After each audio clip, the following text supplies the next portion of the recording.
ભચાઉ તાલુકાના Samakhiyali toll plaza ઉપર ગાડીઓના pass બનાવી આપવા મુદ્દે ગ્રામજનો તથા ટોલ પ્લાઝાના અધિકારીઓ અને સિક્યુરિટી વચ્ચે મામલો બીચક્યો હતો. ગત રાત્રે લાકડીઓ વડે મારામારી થતા 3 ગ્રામજનોને અસ્થિભંગ સહિતની ઈજાઓ પહોંચી હતી.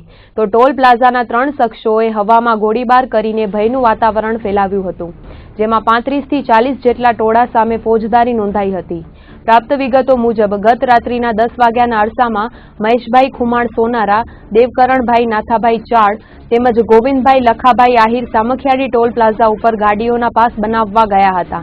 ત્યારે રમેશભાઈ ગઢવી, કલાભા ગઢવી, જખરા બીજલ ભરવાડ પાસે પાસ બનાવવા રજૂઆત કરતા માથાકૂટ થઈ હતી. રમેશભાઈ ગઢવી, કલાભા ગઢવી, જખારાભાઈ તથા અન્ય 35 થી 40 જેટલા અજાણ્યા સિક્યુરિટીના માણસોએ આ ત્રણેય ગ્રામજનોને માર માર્યો હતો. પરિણામે મામલો બીચકતા મોટા પ્રમાણમાં ગ્રામજનોએ ટોલ પ્લાઝા પર ઉમટીને વિરોધ નોંધાવ્યો હતો. ગત રાત્રે સામખિયાળી ટોલનાકા પર અધિકારીઓ અને ગ્રામજનો વચ્ચે થયેલા ઘર્ષણ બાદ પોલીસ પણ ઘટના સ્થળે ધસી આવી હતી.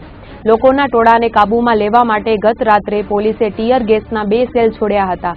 મોડી રાત્રે મામલો થોડે અંશે ખાડે પડ્યા બાદ આજે મોટી સંખ્યામાં ગ્રામજનો સામખિયાળી ટોલ પ્લાઝા પર એકત્રિત થઈને માર મારનાર શખ્સોને હાજર કરવાની માંગ કરી હતી.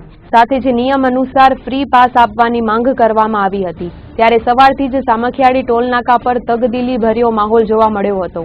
ઘટનાને પગલે પોલીસને ચુસ્ત બંદોબસ્ત આજે સવારે પણ ગોઠવાયો હતો. ત્યારે પોલીસે ટોળા પર કાબૂ મેળવવા માટે 4 ટીયર ગેસના સેલ છોડ્યા હતા. ત્યારબાદ બપોરે મામલો થાળે પડ્યો હતો. આ સમગ્ર મામલે રાજકીય અગ્રણીઓએ મધ્યસ્થી કરતા સમાધાન થયું હોવાના અહેવાલો મળ્યા હતા. સામખિયાળી પોલીસ સ્ટેશને ભચાઉ તાલુકા પંચાયતના કારોબારી ચેરમેન નરેન્દ્રદાન ગઢવી, સરપંચ જગદીશ મઢવી, ડીવાયએસપી રાકેશ દેસાઈ સહિતના રાજકીય અગ્રણીઓ અને પોલીસ અધિકારીઓની ઉપસ્થિતિમાં ગ્રામજનો અને ટોલનાકા કર્મચારીઓ વચ્ચે